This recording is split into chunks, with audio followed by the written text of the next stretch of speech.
Hello and howdy, folks. I'm here to talk about a new documentary called Blackfish, and, well, I guess it would be more Blackfish, because it's one word, Blackfish. It's a expose of the practices of SeaWorld, and more of a portrait of a particular male killer whale. If I remember correctly, the whale in question, Tilikum is his name. Tilikum is the largest animal in captivity. He's a massively huge orca. I can't remember exactly, but I want to say that he's 15,000 pounds and like 18 feet long, something like that. He's just enormous. And when you see him next to, his trainers, he just becomes all that more enormous.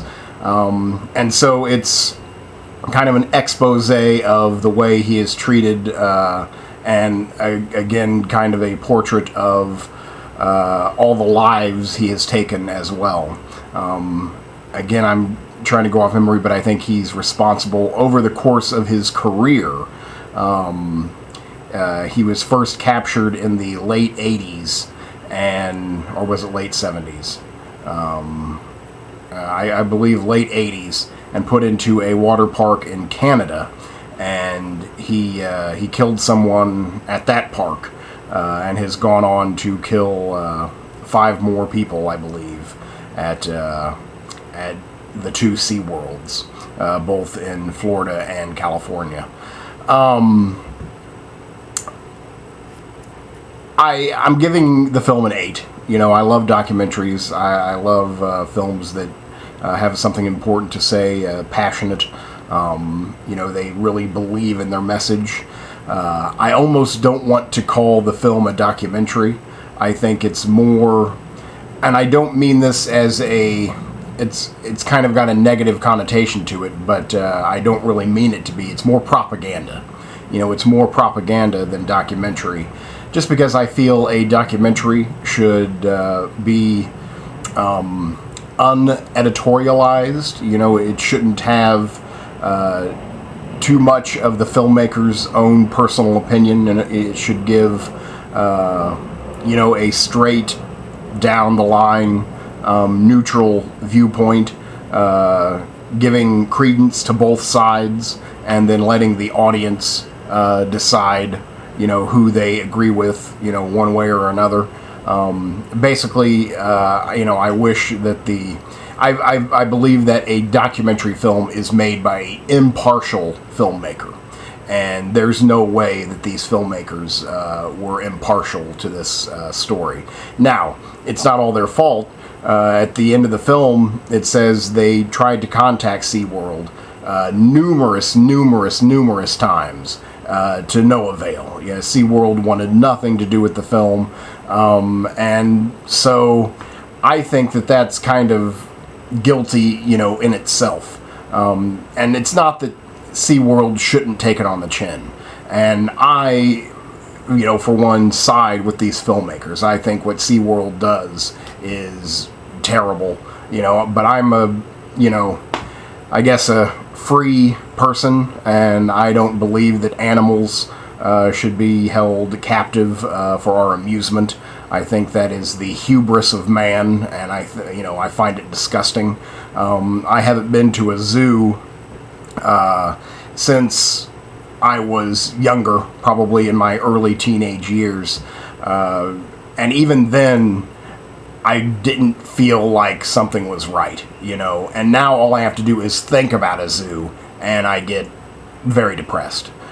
So, I don't go visit prisons, I don't go see humans trapped in their cages. I am not going to go to a zoo, or to a SeaWorld to see, helpless creatures that, are inferior, intelligently, to us, and to have us, just keep them trapped, for our amusement, and eventually, shorten their lifespans by over half, and, you know, make them psychotic, basically. I just think it's disgusting on several levels. You know, it's just gross. So I you know, want to see SeaWorld fail. You know, I want to see them go away. So I agree with the filmmakers. You know, they were basically preaching to the choir. But still, I feel that, you know, a issue as complex as this, and maybe to call it complex is ridiculous. I mean, now that I say it, it sounds ridiculous. It's not complex. It's let the fucking animals go. You know, that's it. But for some reason, we don't. I just feel that both sides of an issue should at least be argued, and there's no argument here. You know, it's just out to get SeaWorld in a way, or out to, you know, eliminate captivity. I think, you know, they're just aiming at SeaWorld, but I get the feeling that, you know, it's about all animals. It's about, you know, all of, you know, captive programs. It was well made, looked good, it was very emotional, very powerful. Basically, it was told in the style of, you know, like Talking Heads, you know, being interviewed by an unseen interviewer, spliced in with file footage of Tilikum doing his tricks, you know, hurting people. Just basically file footage of all of the troubles that they've had. And it's not only, and really, just what we hear about is whale on human violence. Again, I think, if I remember correctly, Tilikum in his 30-year career has been responsible for 6 deaths at his water parks. 5 of them being trainers. One was I don't know if I can call him homeless, but he was, I guess they did. He was a homeless guy who jumped the fence at night and wanted to swim with the orcas, and paid with his life for that experience.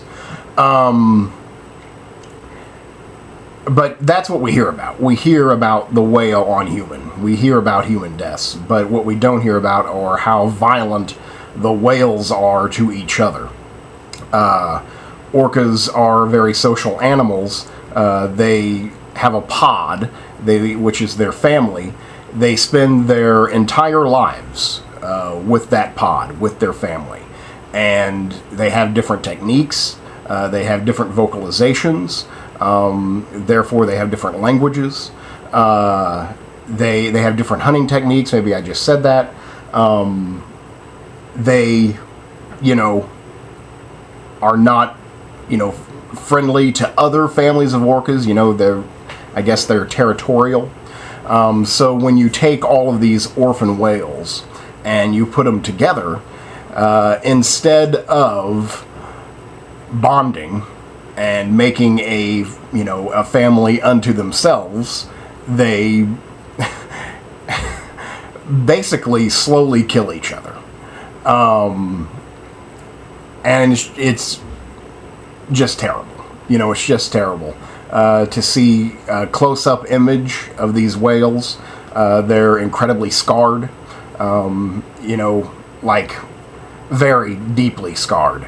And that comes from each other, you know, just living in tight confines.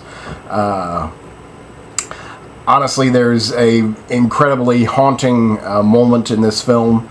It's an image that I cannot shake, though I really wish I could. Just to put it in perspective, later on in the same day, I saw The Conjuring. And The Conjuring is like whatever, state-of-the-art modern horror film designed to just give you nightmares. And The Conjuring was a good movie. I really enjoyed The Conjuring. But nothing in The Conjuring stuck with me. You know, didn't haunt me like some of the imagery in Blackfish. I mean, when I went to bed that night, I wasn't so scared of the demon from The Conjuring. I was, horrified by this shot of a whale who would die, would die from his injuries. But one of the other whales, as is their way, basically just attacked one of the other whales, rammed it. I think they said he broke his jaw, with like one ram, or maybe just repeated, but basically broke some of the rib cage, the jaw, and whenever the whale would try to swim, it was terrible. It was terrible. And whenever he would breathe, it would just be a fountain of blood coming out of the blowhole.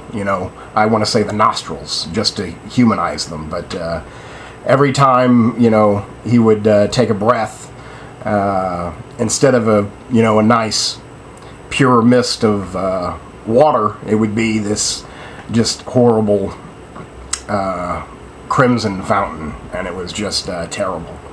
And so that's, I wish I could get that image out of my head. I wish I could get that image out of my head. But that's the importance of the film, is we need to know that this is going on. That not only is it going on, but it's part of a $1 billion industry, and it's just sick. It's disgusting. So I think the film is very important. It's powerful. It almost makes me gloss over the technical aspects of it. There's a lot I could have used. I pictured myself as a younger kid watching this movie, and how much knowledge I wanted about the orca. We get to see an abundance of footage of orcas in captivity.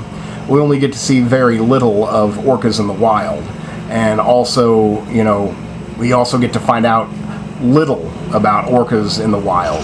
And I thought if I were younger and I had not already amassed a knowledge of orcas, that having watched this film, I wouldn't know much about them. I wouldn't know about their lifestyle. I mean, you get little glimpses of it, but I mean, I'm not asking that the film be like 2 hours long or anything. This was under an hour and a half. I think it was just over 80 minutes. But I mean, they interview like whale experts, marine biologists, and they never give any too much detail about what the orcas are like in the wild. They just talk about the problem of orcas in captivity. And I just wanted to get a little bit more of a nature film about the orca in the wild to go along with. I wouldn't take anything out of what I learned about the conditions of their captivity, but I would like a starker contrast to what their life is like in the wild. We get the fact that in the wild, female orcas live to be 100, like easy. And the males live to be, 70, 80, easy. And in captivity, they don't make it well past 30. And SeaWorld, in their tours, lies to you, just like lies right to your face that, these animals, their standard lifespan is 40 years, 30 to 40 years, when their lifespan is 80 to 100.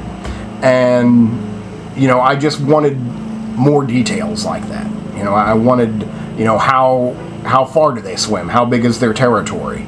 How deep do they go? What do they eat? This is stuff that I already kind of know, but again, if I were to be 12, and go to see this movie.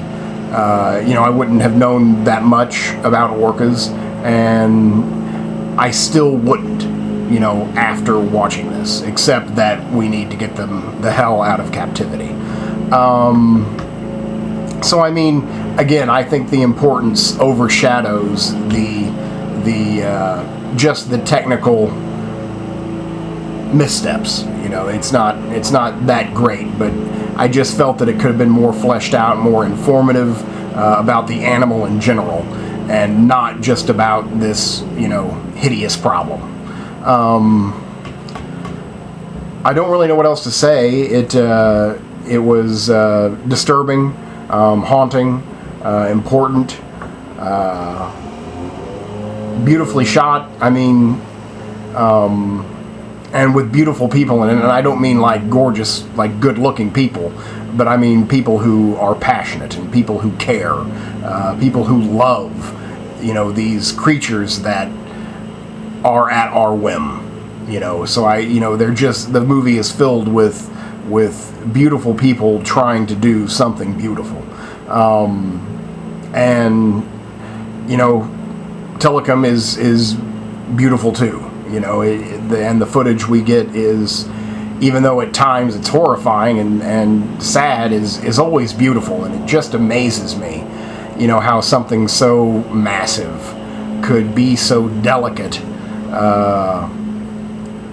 with destruction.